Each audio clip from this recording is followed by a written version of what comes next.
The terror group that aspired to be an empire is now making its final stand in Syria. Along the Euphrates River in the east, the remnants of ISIS, once a formidable force, is besieged by Kurdish and Arab forces on the ground and US-led coalition warplanes from the air. Freelance cameraman Gabriel Chaim filmed this exclusive and dramatic footage you'll see only on CNN, and we want to warn you first, some of it is graphic. Our Ben Wedeman has the story. They're planning their next move in the final showdown with the last remnants of ISIS. Commander Havel Simko of the Syrian Democratic Forces is leading his men on a night operation. Their progress lit by flares into the last stronghold of what was the so-called Islamic State, now reduced to a remote and ever-shrinking sliver of land along the Euphrates River in eastern Syria. At first light, coalition aircraft begin to bomb as troops venture into the town of Susa, or what's left of it.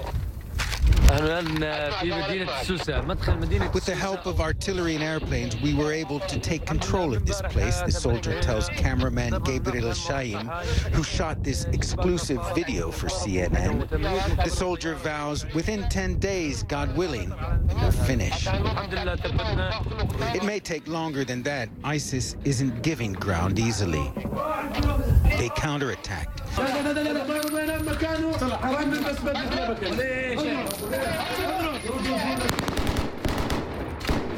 Heavy machine gun fire didn't stop them.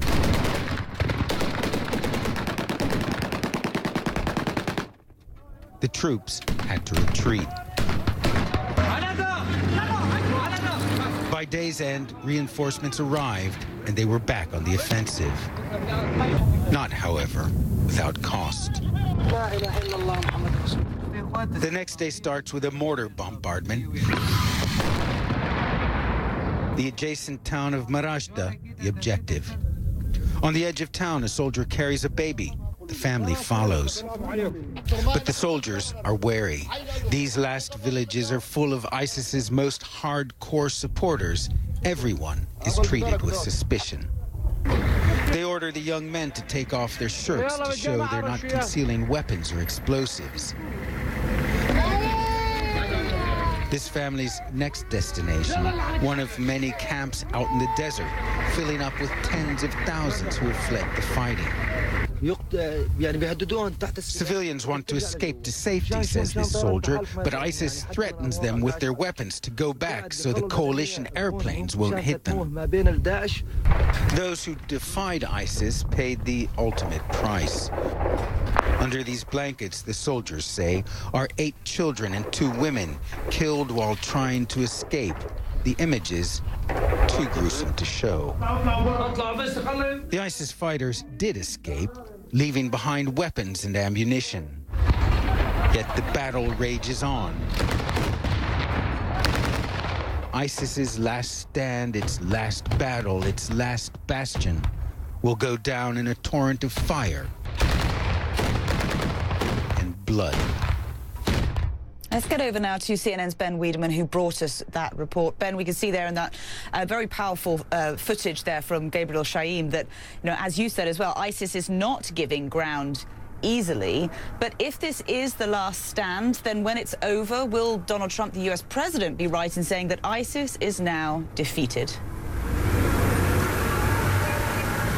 Well, we have to qualify this. ISIS as the Islamic State in Iraq and Syria, as an entity that really came into being in late 2013, or most importantly 2014 in June with the conquest of Mosul, will no longer exist as what essentially amounted to a state with a bureaucracy, with taxes and that sort of thing.